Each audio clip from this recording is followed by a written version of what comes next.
নমস্কার সকলকে English learning চ্যানেলে স্বাগত। আমরা শিখছিলাম ভয়েস চেঞ্জ। দেখো আমি অ্যাজার্টিভ এবং ইম্পারেটিভ সেন্টেন্সের ভয়েস চেঞ্জের নিয়ম নিয়ে ডিটেলস আলোচনা করে ভিডিও আপলোড করেছি।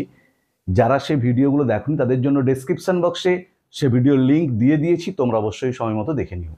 আজকে আমরা আলোচনা করব একটা বেশ ইম্পর্টেন্ট বিষয় ভয়েস চেঞ্জে, সেটা হচ্ছে কোয়াসি প্যাসিভ ভয়েস নিয়ে। তোমাদের অনেকেরই হয়তো কোয়াসি প্যাসিভ ভয়েস সম্পর্কে খুব একটা ক্লিয়ার ধারণা নেই, তাই তোমরা ভিডিওটা স্কিপ না করে একদম শেষ পর্যন্ত দেখো। দেখবে তোমরা খুব ইজিলি কোয়াসি প্যাসিভ ভয়েসগুলোর ভয়েস চেঞ্জ করতে পারছো, এবং পরীক্ষাতে কিন্তু কোয়াসি প্যাসিভ ভয়েস প্রায়শই পড়ে। তাই খুব ভালো করে খেয়াল করবে, আমি একদম এক্সাম্পল এবং রুলস ডিটেলস আলোচনা করে তোমাদের দেখিয়ে দেবো। আর যারা চ্যানেলটা প্রথম দেখছো তারা অবশ্যই চ্যানেলটা সাবস্ক্রাইব করে পাশে থাকা বেল বাটনটা প্রেস করবে, যাতে পরের ভিডিওটা আপলোড করার সাথে সাথে তোমাদের কাছে নোটিফিকেশনটা পৌঁছে যায়। তাহলে কোয়াসি প্যাসিভ ভয়েস, দেখো কোয়াসি শব্দের অর্থ কি আগে জানতে হবে। কোয়াসি মানে হচ্ছে সিমিংলি, মানে যেন মনে হয় বাংলায় বললে। কোয়াসি শব্দের অর্থই হলো সিমিংলি, মানে যেন মনে হয়। তাহলে কোয়াসি প্যাসিভ ভয়েস কাকে বলে? না, কিছু বাক্য আছে, কিছু সেন্টেন্স আছে ইংরেজিতে, যেগুলো গঠনগতভাবে অ্যাক্টিভ হলেও অর্থের দিক থেকে মনে হয় যেন প্যাসিভ, সেগুলোকে বলা হয় কোয়াসি প্যাসিভ ভয়েস। আবার বলছি, ইংরেজিতে কিছু সেন্টেন্স আছে যেগুলো গঠনগতভাবে অ্যাক্টিভ হলেও অর্থের দিক থেকে প্যাসিভ বলে মনে হয়, সেগুলোকে কোয়াসি প্যাসিভ ভয়েস বলে। যেমন ধরো হানি টেস্ট সুইট, মধু খেতে মিষ্টি, দ্য হাউস ইজ বিল্ডিং, এরকম অনেক এক্সাম্পল আমি তোমাদের দেখাবো উত্তর সহ। এরপরে দেখো, তাহলে কোয়াসি প্যাসিভ যে সেন্টেন্সগুলো সেগুলো কিন্তু সব অ্যাক্টিভ ফর্মে থাকবে। আমরা প্যাসিভ ফর্মে কিভাবে ট্রান্সফর্ম করব বা ভয়েস চেঞ্জটা করব, প্যাসিভ ভয়েসে রূপান্তর কিভাবে করব, সেগুলো নিয়ে ডিটেলসে আলোচনা করব।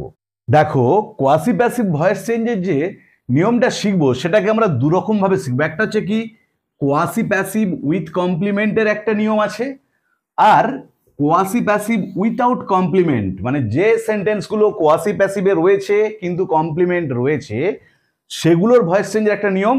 আর যে সেন্টেন্সগুলো কোয়াসি প্যাসিভ ফর্মে আছে কিন্তু তার কমপ্লিমেন্ট নেই, সেগুলোর আলাদা নিয়ম আছে। আমি তোমাদের দুরকম নিয়মই এক্সাম্পল সহ দেখিয়ে দিচ্ছি। তার আগে কমপ্লিমেন্ট জিনিসটা কি আমি একটু বলে দিচ্ছি। তোমরা হয়তো অনেকেই জানো কমপ্লিমেন্টটা কি, তবু আমি একদম খুব সহজভাবে, একদম যেটা বেসিক কমপ্লিমেন্ট সম্পর্কে আইডিয়া, সেটা আমি তোমাদের দিয়ে দিচ্ছি। পরে আমি কমপ্লিমেন্ট নিয়ে ডিটেলস আলোচনা করে আলাদা ভিডিও আপলোড করব, বা কমপ্লিমেন্টের যে ভাগগুলো আছে সেগুলো নিয়েও ডিটেলস আলোচনা করব। আজকে একটা সাধারণ আইডিয়া দিচ্ছি কমপ্লিমেন্টের।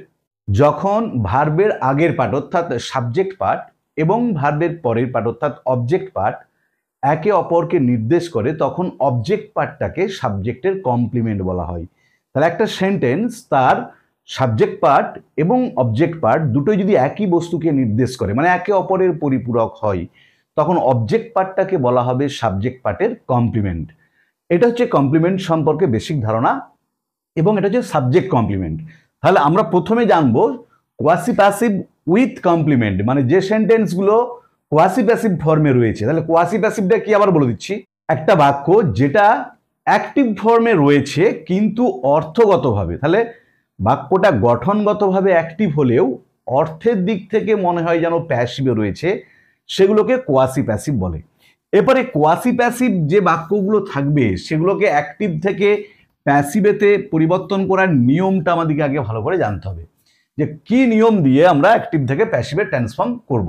দেখো, নিয়মটা হচ্ছে সাবজেক্ট, প্রথমে এস লিখবো মানে সাবজেক্ট, তারপরে বি ভার্ব, মনে রাখবে সবসময় বি ভার্বের এখানে কিন্তু প্রেজেন্ট ফর্মটা বসবে, তারপরে কমপ্লিমেন্টটা বসবে, তারপরে কি বসবে দেখো এই অংশটা হোয়েন, তারপর ইট, আইটি ইট, তারপরে আবার বি ভার্ব প্রেজেন্ট ফর্ম, তারপরে ভি3। তাহলে এই নিয়মটা যদি আমরা মনে রাখি তাহলেই কিন্তু আমরা কোয়াসি প্যাসিভ যে কোনো বাক্যের যেগুলো কমপ্লিমেন্ট থাকবে অ্যাক্টিভ থেকে প্যাসিভেতে খুব সহজেই ট্রান্সফর্ম করতে পারবো। নিয়মটা কিন্তু খুব সহজ। প্রথমে এস বি সি, দেখো সাবজেক্ট, বি ভার্ব, কমপ্লিমেন্ট, তারপরে হোয়েন, ইট, আবার বি ভার্বের প্রেজেন্ট ফর্ম ভি3। এই নিয়মটাকে ফলো করে আমরা কিন্তু অ্যাক্টিভ থেকে প্যাসিভে ট্রান্সফর্ম করব সেই সব কোয়াসি প্যাসিভ সেন্টেন্সগুলোর যেগুলোর কমপ্লিমেন্ট থাকবে। আমি এবার তোমাদের এক্সাম্পল দিয়ে দেখিয়ে দিচ্ছি। দেখো, আমি তিনটে এক্সাম্পল দিয়েছি। একটা কি, হানি টেস্ট সুইট। রুলটা দেখো আমি উপরে লিখে রেখেছি। তাহলে প্রথমে সাবজেক্ট কোনটা, হানি, টেস্ট সুইট, মধু খেতে মিষ্টি। দেখো এখানে মধু এবং মিষ্টি একে অপরের পরিপূরক। মিষ্টি কোনটাকে বোঝাচ্ছে? মধুটাকে। তাই এই সুইটটা হচ্ছে হানির কমপ্লিমেন্ট। একইভাবে দ্য বেড ফিল সফট, বিছানাটা সফট, নরম। এখানে সফট ওয়ার্ডটা বিছানাটাকে ইন্ডিকেট করছে, তাই সফটটা হচ্ছে বেডের কমপ্লিমেন্ট। আর দ্য বুক রিডস ওয়েল, বইটা পড়তে ভালো, এই ওয়েল অংশটা দ্য বুকটাকে ইন্ডিকেট করছে, তাই ওয়েলটা হচ্ছে এখানে দ্য বুকের কমপ্লিমেন্ট। দেখো এই বাক্যগুলোর আমরা এবারেতে ভয়েস চেঞ্জ করব এই নিয়মটাকে ধরে। দেখো তাহলে প্রথমে কি লিখবো? এস মানে হানি। দেখো তারপরে কি লিখবো? দেখো বিভার্ব, আমি কি বলেছি সবসময় বিভার্বের প্রেজেন্ট ফর্ম হবে। ইজ হলো হানি ইজ। তারপরে সি কমপ্লিমেন্ট অংশটা, হানি ইজ সুইট। দেখো খুব সহজ, একদম জাস্ট নিয়মটাকে ফলো করে করে যাব। তারপরে হোয়েন, তারপরে দেখো কি বলা আছে? ইট, তারপরে ইজ, তারপরে ভিপিপি। ভার্ব কোনটা? Test verb. টেস্টের পাস্ট পার্টিসিপল হচ্ছে টেস্টেড। তাহলে উত্তর হলো হানি is sweet when it is tasted. দেখো কোয়াসি প্যাসিভ ফর্মে আছে, অ্যাক্টিভ থেকে আমরা প্যাসিভে রূপান্তর করলাম। দ্বিতীয়টা দেখো দ্য বেড ফিল সফট। একইভাবে দেখো এই নিয়ম ধরেই করবো। প্রথমে কি লিখবো? দ্য বেড, তারপরে দেখো বিভার্বের প্রেজেন্ট ফর্ম ইজ হবে, দ্য বেড ইজ। কমপ্লিমেন্টটা লিখবো সফট। তারপরে দেখো কি বলেছি? হোয়েন লিখবো, হোয়েন। তারপরে ইড লিখবো, তারপরে ইজ লিখবো, দিয়ে দেখো ভার্বটার পাস্ট পার্টিসিপল, ফিলসের পাস্ট পার্টিসিপল হচ্ছে ফেল্ড। তাহলে উত্তর হলো the bed is soft when it is felt. এবারে 3 নম্বর দেখো দ্য বুক রিডস ওয়েল, বইটা পড়তে ভালো। একই নিয়ম, প্রথমে আমরা কি লিখবো? দেখো দ্য বুক, তারপরে দেখো বিভার্ব প্রেজেন্ট টেন্স ইজ হবে, তারপরে দেখো কমপ্লিমেন্টটা লিখবো দ্য বুক ইজ ওয়েল, তারপরে হোয়েন ইট ইজ। এবারে রিডের পাস্ট পার্টিসিপল ফর্ম স্পেলিংটা এক হলেও উচ্চারণটা আলাদা, রেড। তাহলে উত্তর হলো the book is well when it is red. তাহলে দেখো আমি তোমাদের এখন কোয়াসি প্যাসিভ উইথ কমপ্লিমেন্ট, সেগুলো কিভাবে তোমরা অ্যাক্টিভ থেকে প্যাসিভে রূপান্তর করবে সেগুলো এক্সাম্পল দিয়ে দেখিয়ে দিলাম।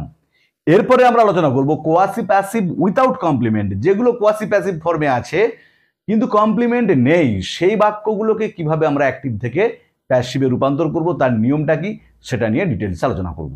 দেখো কোয়াসি প্যাসিভ উইথাউট কমপ্লিমেন্ট এর অ্যাক্টিভ থেকে প্যাসিভে রূপান্তর করার নিয়মটা আরো ইজি। সেটা নিয়মটা কি? প্রথমে এস সাবজেক্ট বসবে, তারপরে বিভার্ব বসবে, তারপরে বিইং বসবে, তারপরে ভিপিপি। তাহলে নিয়মটা হচ্ছে এস বি বিইং ভিপিপি। এই নিয়ম ধরে আমরা কোয়াসি প্যাসিভ উইথাউট কমপ্লিমেন্টগুলোর অ্যাক্টিভ থেকে প্যাসিভে রূপান্তর করব। আমি তোমাদের এক্সাম্পল দিয়ে দেখাচ্ছি, দেখো কত ইজি। দেখো এখানে আমি 3টে এক্সাম্পল দিয়েছি। একটা কি? দ্য হাউস ইজ বিল্ডিং, দেখো কমপ্লিমেন্ট নেই। The cow is milking, the book is printing. তিনটেই কিন্তু কোয়াসি প্যাসিভে আছে। বইটা প্রিন্ট মুদ্রিত হচ্ছে, বই কি নিজে মুদ্রিত করতে পারে? তাহলে দেখো পড়ে মনে হচ্ছে যেন বাক্যটা অ্যাক্টিভে থাকলেও মনে হচ্ছে যেন প্যাসিভে রয়েছে, সেই জন্যই কোয়াসি প্যাসিভ। তাহলে এর নিয়মটা কি বলেছি?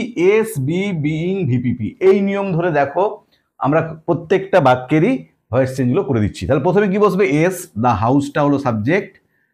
তারপরে দেখো কি বলেছি? বিভার্ব ইজ আছে, ইজ।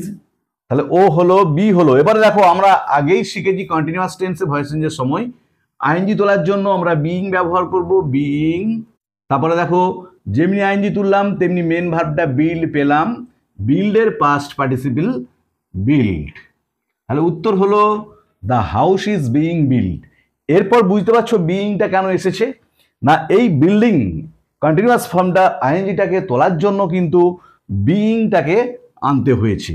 তারপর দেখো দ্য কাউ ইজ মিল্কিং, একই নিয়ম। প্রথমে দ্য সাবজেক্ট দ্য কাউ লিখলাম, তারপরে দেখো বিভার্ব ইজি হবে, তারপরে দেখো বিইং আইএনজি তুলতে হবে, আবার আমরা বিইং লিখবো, the cow is being milk. মিল্কটা এখানে ভার্ব ফর্মে আছে, তাহলে কি? মিল্কের পাস্ট পার্টিসিপল ফর্ম হচ্ছে মিল্কড। যে এমনিতে মিল্কটা নাউন হলেও এই সেন্টেন্সে মিল্কটা কিন্তু ভার্ব ফর্মে রয়েছে। তাহলে উত্তরটা হলো দ্য কাউ ইজ বিইং মিল্কড। 3 নম্বর দেখো দ্য বুক ইজ প্রিন্টিং। তাহলে প্রথমে সাবজেক্ট বসলো দ্য বুক, তারপরে দেখো কি বসবে? বিভার্ব ইজ, তারপরে দেখো আইএনজি তোলার জন্য বিইং, তারপরে ভিপিপি প্রিন্টের পাস্ট পার্টিসিপল হচ্ছে প্রিন্টেড। তাহলে উত্তর হলো the book is being printed. তাহলে আজকের ভিডিওতে আমরা আলোচনা করলাম কিভাবে কোয়াসি প্যাসিভ সেন্টেন্সগুলোর অ্যাক্টিভ থেকে প্যাসিভ ভয়েসে রূপান্তর করতে হয়, এবং কোয়াসি প্যাসিভ ভয়েসটা কিন্তু খুবই ইম্পর্টেন্ট, পরীক্ষাতে প্রায়শই পড়ে, মাধ্যমিকেও পড়ে, উচ্চ মাধ্যমিকেও পড়ে এবং আরও আপার লেভেলে তো পড়বেই। যখন তোমরা কম্পিটিটিভ পরীক্ষা দেবে সেখানে তো কোয়াসি প্যাসিভ থাকবেই। ভিডিওটা ভালো লাগলে তোমরা অবশ্যই লাইক করবে, শেয়ার করবে বন্ধুদের মধ্যে এবং কমেন্ট করে জানাবে। আর যারা চ্যানেলটা প্রথম দেখছো তারা অবশ্যই সাবস্ক্রাইব করে পাশে থাকা বেল বাটনটা প্রেস করবে, যাতে পরের ভিডিওটা আপলোড করার সাথে সাথে তোমাদের কাছে নোটিফিকেশনটা পৌঁছে যায়। পরের ভিডিওতে আমরা ইন্টারোগেটিভ সেন্টেন্স, প্রশ্নবোধক বাক্যের ভয়েস চেঞ্জ নিয়ে ডিটেলস আলোচনা করব। আর আমি অলরেডি অ্যাসার্টিভ এবং ইম্পারেটিভ সেন্টেন্সের ভয়েস চেঞ্জের নিয়ম নিয়ে ডিটেলস আলোচনা করে ভিডিও আপলোড করেছি। যারা সেগুলো দেখোনি তাদের জন্য আমি ডেসক্রিপশন বক্সে সেসব ভিডিওর লিঙ্ক দিয়ে দিয়েছি, তোমরা অবশ্যই তোমাদের সময় মতো এবং প্রয়োজন মতো দেখে নিও। ভালো থাকো সবাই, ধন্যবাদ, দেখা হবে পরের ভিডিওতে।